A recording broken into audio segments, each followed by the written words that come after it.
یوه ډېره جالبه ټوکه مې په زړه شوه د دې کامنټ په لیکلو، دا تر پایه راسره واورئ.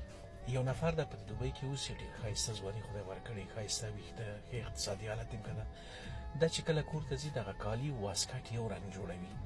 وایي لاړلمه کابل ته، هلته په راهنمای معاملات کې ناست یم، وروره دلته ښه قالینه ده، ښه توشک دي، په دې توشکو باندې ناست یم، د پښو په سر باندې. مقابل لوري کې وایي 2-3 کسان نور ناست دي.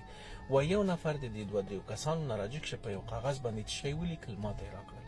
وایي ما چې وکتل نو وایي چې جګ شولم، هغه مې په خپل جوب کې کېښوده د کاغذ. وایي سړي ته مې چې وکتل چې سړی ډېر بد راته ګوري. ستي وایي زه حیران شولم چې د سړی لکه چې څه پیسې میسې غواړي، ولې دماغ خو د ساټوپاټ ډېر داسې لوکس ده. نو زه دې وایي پریشانه شولم، د باندې ووتلم، دې ته مې ځان کم رانه وسته. وایي لاړلم د باندې، هلته مې یو نفر پیدا کړ، ورته مې ویل چې وروره دلته راشه. هغه چې راغی ورته مې ویلې ما چې د کاغذ وګوره په دې کې څه لیکلي دي.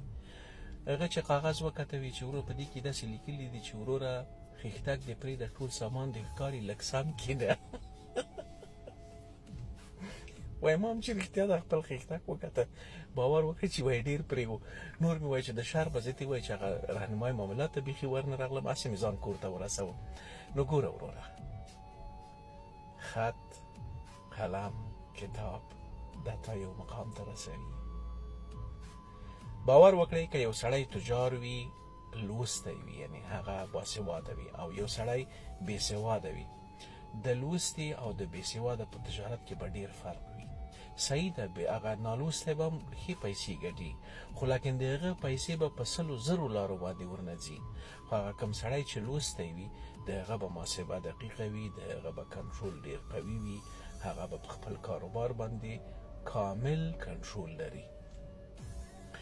او هر سړی چې لوستی وي، هغه به په دیني علومو کې چې موږ تاسې یعنې یو ډېره مهمه نقطه ده د ژوند، که یو سړی په صحیح معنا سره خدای ونه پېژني، تر څو پورې یو سړی چې په لیک پوه نشي، هغه په صحیح معنا خدای هم نشي پېژندلی.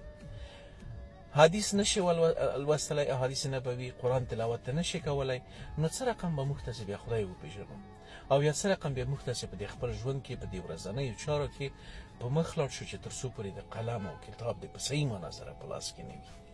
نو دې نقطې ته ډېر متوجه اوسئ، او دې ورور ته وایم چې که غواړئ چې په ژوند کې پرمختګ وکړئ، قلم، کتاب او لوستلو ته مخه کوي. د هغه حکم الله رب العزت هم موږ تاسو ته په قرآن کې کړی ده چې ولولئ او زده کړئ. ښه ژوند، ښې چارې او د لا بریالیتوبونو به هیله